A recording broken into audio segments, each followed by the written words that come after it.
Let's bring in Blackrock's Kate Moore and Nuveen's Saira Malik for more on this. Saira, you've seen some of the bank earnings this morning. Just walk me through your thoughts on the banks in the United States, at least at the moment. Yeah, we don't love the valuations of U.S. banks here, given the strong run that they saw on their inflation trade, and now the headwind of yields between Goldman Sachs and J.P. Morgan. We prefer the annuity-like business of Goldman with their wealth management and investment banking. For J.P. Morgan, we think there's going to be net interest margin pressures going forward, but we were pleasantly surprised to see a low single-digit growth in their loan growth for J.P. Morgan. But going forward, we think Goldman numbers bode well for Morgan Stanley, which has their strong wealth management and asset management business also, and maybe less so for the J.P. Morgan tie to Bank of America, where we would see a same issue where you could see a nice earnings beat with Bank of America, but the outlook may not be as strong as people want to see. Kate Moore, your reaction? Yeah, look, it's hard not to be encouraged by some of the bank earnings we've had, and I'll agree with Saira on this one. We're going to see, I think, some good read-through into some of the other financial institutions from these early prints.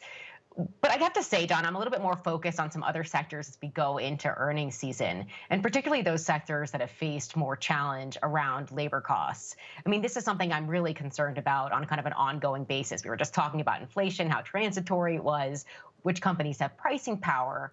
But I'm really thinking about, which companies in which industry, frankly, are doing a good job of controlling their labor cost and have available labor in order to continue to ramp up production or delivery of services.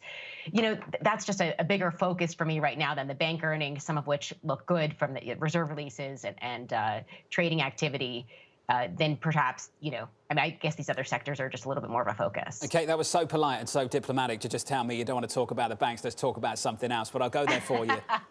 I'm a good friend of yours, you know that. I'll do that for you. Let's talk about it then. Bank of America are looking at the employment to revenue ratio of some of these companies. How many employees do you need to drive revenue at these companies? And all I keep seeing, Kate, when I think about it, is okay, if you're worried about labor, I'm just ending up over at big tech, and I'm just ending up with the growth names. Well, look, I think tech does look really good from those measures. I love that analysis they do on the labor cost to sales. It's, I think, very instructive, not just on a sector and industry level, but also thinking about, competitors within a specific industry. But you're right, technology and technology-enabled companies across a variety of different sectors look particularly strong.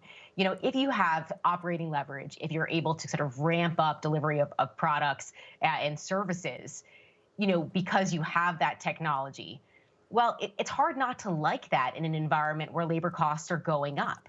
Now, to be sure, those companies that have high labor cost to sales are going to have to think about investing in technology, which will be an additional cost for them over coming quarters as they find challenges, filling seats or, filling desks. And I think it's going to be really important for these companies to talk about that on their earnings releases. What is their labor cost management strategy? How do they rate relative to their competitors? And what are their plans for technology investment to mitigate some of these costs going forward? We'll catch up with the PepsiCo CFO in about 20 minutes, and that's going to be a big focus of the conversation. How are they managing costs?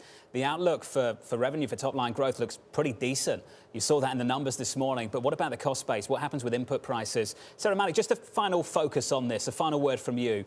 On margins through the rest of this year, the forward look, where you're focused, where you're laser focused in this market.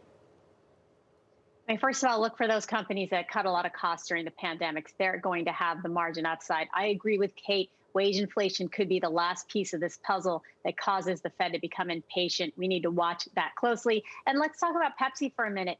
Consumer staples are unloved, but you know what? Pepsi has put up great numbers. If the world does become more negative and the U.S. becomes more cautious, consumer staples could come back into favor. And we think Pepsi would be the leader within staples. It's really putting up strong organic growth numbers that should continue on top of easy comps from last year.